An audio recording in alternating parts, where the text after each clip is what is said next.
My mother stood up at my grandmother's funeral reception, looked at me across a table of finger sandwiches, and said the thing she'd been saying my entire adult life. Well, you were just the nurse. The lawyer will handle the real decisions now. 43 years old, and I was still just the nurse, not the daughter who'd sat beside her dying mother for 6 months, not the granddaughter who'd held her hand through the last breath, just the nurse. A title my mother had been using as a diminishment since the day I chose scrubs over a white coat. But that afternoon, I wasn't holding a paper plate. I was holding a copy of my grandmother's will, and what was inside it would trigger an 18-month lawsuit, put my mother on a witness stand, and bring a surprise witness into a courtroom who would end her case in 11 minutes. She'd spent my whole life calling me just the nurse. She had no idea that being just the nurse was about to be the only thing that saved me. Welcome back to Hidden Family Revenge, where the person they underestimate is always the one keeping the receipts.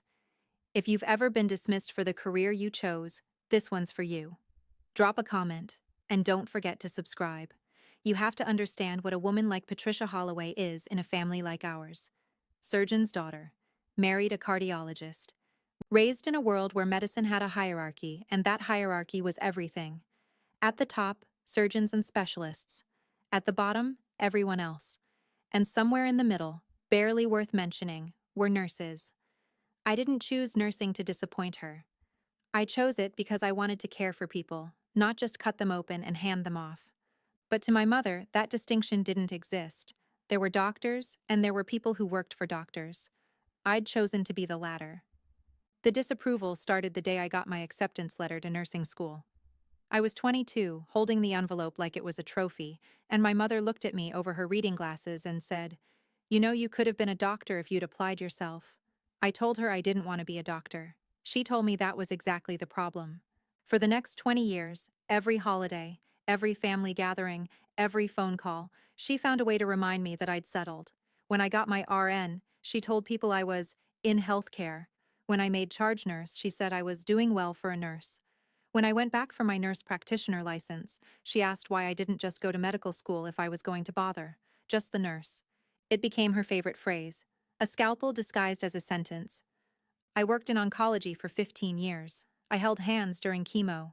I explained scan results when doctors didn't have time. I helped people die with dignity when there was nothing left to do but that. And my mother introduced me at parties as, "My daughter, she's a nurse," with the same tone people use to say, "She works retail." I stopped trying to make her proud somewhere around my 35th birthday. You can only audition for approval so many times before you realize the role's already cast and you're never going to get it. Then my grandmother got sick. Eleanor Holloway was diagnosed with stage 4 pancreatic cancer on a Tuesday in March. The oncologist gave her 6 months, maybe less. She was 86, sharp as ever, and she made one request. She wanted to die at home, not in a hospital, and she wanted me to manage her care. Not my mother, the surgeon's daughter, not my uncle, the estate attorney, me, the nurse. My mother tried to override it, of course. Told my grandmother she'd hire the best hospice team in the state, that I didn't need to disrupt my work, that she'd handle everything. But my grandmother had made up her mind. "Patricia," she said in that voice that ended arguments, "your daughter knows what she's doing. Let her do it." So I did. I took a leave from the hospital. I moved into my grandmother's house, and for 6 months, I did what I'd been trained to do. I managed her medications, monitored her pain levels, coordinated with her hospice team, and kept meticulous records of every dose, every symptom, every conversation. I documented everything because that's what good nurses do. We chart, we track, we keep the record straight. My mother visited twice in those 6 months. Both times, she stayed less than an hour. Both times, she stood in the doorway like she was afraid to come too close to the dying, and both times, she left without asking me how I was holding up. My grandmother noticed. "Your mother's always been afraid of things she can't fix," she said one night while I was adjusting her pillows. "But you're not, are you?" "No, ma'am," I said. "Good," she said. "That's why you're the nurse, and that's why you're the one I trust." 3 weeks before she died, my grandmother asked me to call her lawyer. She wanted to make some changes to her will. I set up the meeting, sat in the room while the lawyer explained the documents, and watched her sign them with a steady hand while the hospice nurse and the lawyer's assistant witnessed. My mother wasn't there. She'd said she was busy. When my grandmother died on a quiet Sunday morning in September, I was holding her hand. My mother arrived 40 minutes later, after I'd already called the hospice, signed the death certificate, and started making arrangements. She looked at me standing in the hallway and said, "Well, you were with her at the end. I suppose that's what nurses do." Not thank you. Not I'm sorry you went through this alone. Just an acknowledgement that I'd done the job she'd always thought was beneath me. The will was read 3 days after the funeral. My grandmother had left me the house. Not the money, most of that was split between my mother and uncle. But the house, the one I'd lived in for 6 months, the one I'd watched her die in, was mine. Along with a letter that the lawyer read aloud. To my granddaughter Rachel, who chose caring over prestige and proved that healing has nothing to do with hierarchy. You were never just the nurse. You were always exactly enough. I cried. My mother stared. And my uncle shifted uncomfortably in his seat. The lawyer hadn't even finished the paperwork before my mother's attorney sent the first letter. She was contesting the will, claiming undue influence, claiming that I'd used my medical access and knowledge to manipulate my grandmother during a time of diminished capacity, that I'd isolated her, controlled her medications, and coerced her into changing her estate plan. Just the nurse, who couldn't be trusted with real decisions, was now apparently so powerful I'd masterminded a conspiracy. The lawsuit landed on my doorstep on a Tuesday. 18 pages of legal accusations, each one uglier than the last. My mother wasn't asking for the house. She was demanding it, plus damages, plus a full investigation into my conduct during my grandmother's final months. She was trying to take my inheritance and destroy my professional reputation in one move. I called my own lawyer that afternoon. A calm woman named Denise Shaw, who listened to the whole story, read the complaint, and said the thing that made me sit down. "This could take years," she said. "And even if we win, it's going to cost you." "How much?" I asked. "More than the house is worth," she said. "And that's just money. The real cost is what this does to your name. She's alleging elder abuse, Rachel. Even if we prove it's baseless, people remember the accusation."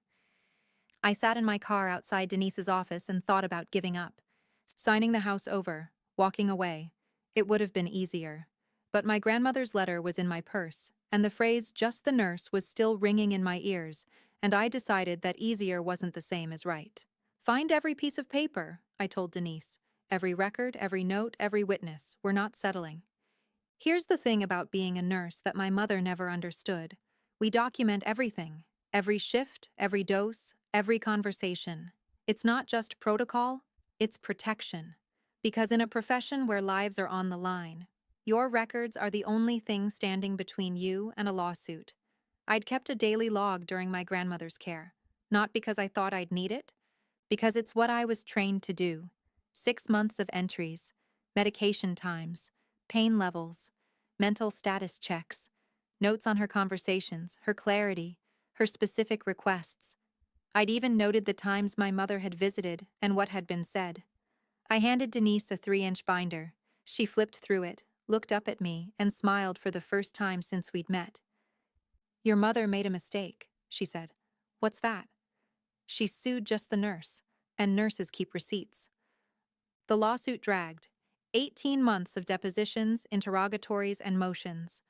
My mother's lawyer argued that my records were self-serving, that of course I'd document things that made me look good. They brought in an expert who testified that caregivers in close proximity to elderly patients can exert subtle psychological pressure. They made it sound like I'd spent 6 months brainwashing my grandmother between doses of morphine. It was ugly. My mother sat across from me in 3 separate depositions and refused to make eye contact. Her lawyer asked me questions designed to make me sound calculating. How often did I discuss the will? How often did I remind my grandmother I was caring for her? Did I ever suggest she owed me something? I answered every question the same way, calmly, factually, with references to specific dates in my log. They couldn't rattle me because I had the one thing they didn't, the truth, in writing, time-stamped and witnessed. But the worst part wasn't the legal battle. It was watching my mother choose 18 months of litigation over 18 months of letting her daughter grieve. Choose money and pride over the relationship we'd barely had. By month 16, I'd stopped hoping she'd drop it. By month 17, Denise told me we were headed for trial. And then, 2 weeks before the court date, Denise called me with a tone in her voice I hadn't heard before.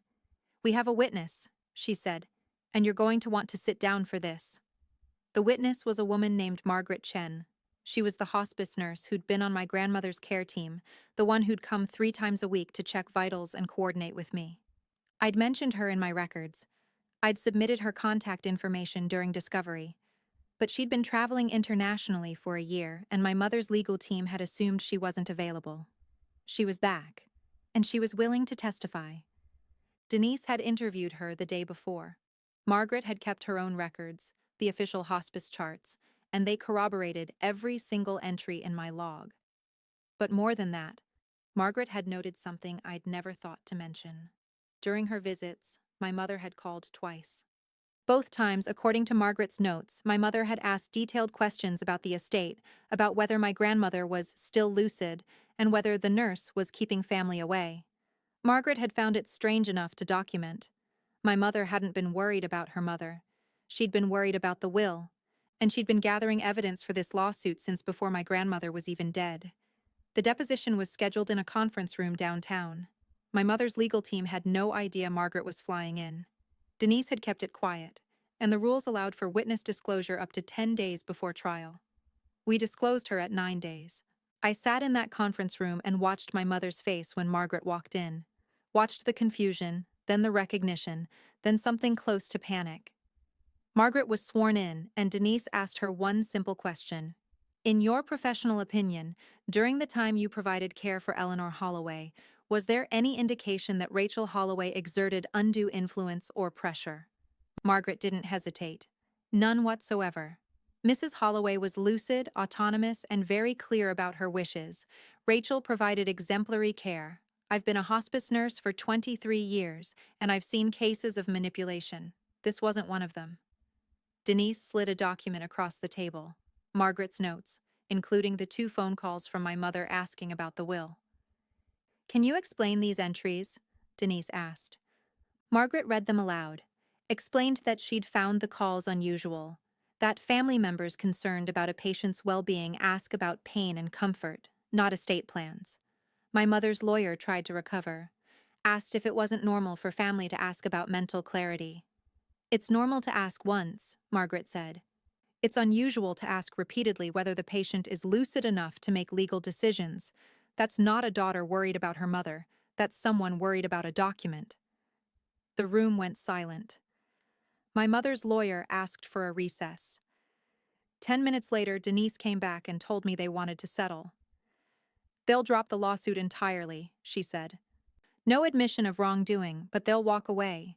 You keep the house." "What does my mother get?" I asked. "Nothing," Denise said. "That's the deal. She drops everything, pays her own legal fees, and it ends." I thought about it for maybe 10 seconds. "No," I said. Denise blinked. "No?" "I want an apology," I said. "In writing, on the record. I want her to state in a signed document that her allegations of undue influence and elder abuse were baseless and that my care of my grandmother was professional and appropriate." Denise smiled. "I'll ask." They agreed.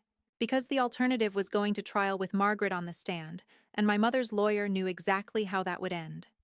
3 days later, I received a 1-page document, signed by Patricia Holloway, stating that her claims were withdrawn and that her daughter had provided competent and compassionate care. Not just the nurse, competent and compassionate. It didn't say she was sorry for the 18 months. It didn't say she regretted choosing a lawsuit over a relationship. But it said, in black and white, that I'd been right and she'd been wrong. And that was enough. The lawsuit ended in April, 18 months after it started. My mother didn't call to tell me it was over. Her lawyer sent the dismissal, and that was it. I kept the house. I moved in that summer, and I hung my grandmother's letter in the front hall where I see it every day. My mother tried to reach out once, 6 months later. A short email that said she hoped we could move past this and have a relationship again. I wrote back. I told her I'd be willing to talk when she was ready to explain why she'd chosen to destroy me instead of grieve with me, and that until then, I needed space. She never replied. I don't hate her. Hate takes energy I don't have. But I learned something in those 18 months. You can't make someone respect you. You can only refuse to shrink when they try to diminish you. Just the nurse. She'd said it for 20 years. And in the end, being just the nurse, with just the training and just the documentation and just the professional standards I'd lived by, was exactly what saved me. Margaret and I still exchange emails. She told me later that she almost didn't come back for the deposition, that it would have been easier to stay out of it. But she'd seen too many good nurses get thrown under the bus by families looking for someone to blame.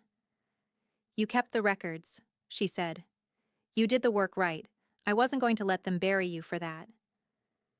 Nurses protect each other. It's what we do. I still work in oncology. I still hold hands and explain scans and help people die with dignity. And when families thank me, I don't minimize it anymore. I don't say, I'm just the nurse. I say, you're welcome, it's what I'm trained for. Because just the nurse is the person who's there at 3 in the morning. Just the nurse is the one who notices the change in breathing. Just the nurse is the one who keeps the records that stand up in court when someone tries to rewrite history. My grandmother knew that. Margaret knew that. And now, in writing, my mother knows it too. If someone spent your life dismissing what you do, keep doing it well. Keep the records, keep the receipts, and when they come for you, let your work speak louder than their insults ever could. If this one landed, share it with someone who needs to hear it. Tell me in the comments what profession you've been dismissed for. And subscribe to Hidden Family Revenge, where the ones they underestimate always keep the best receipts.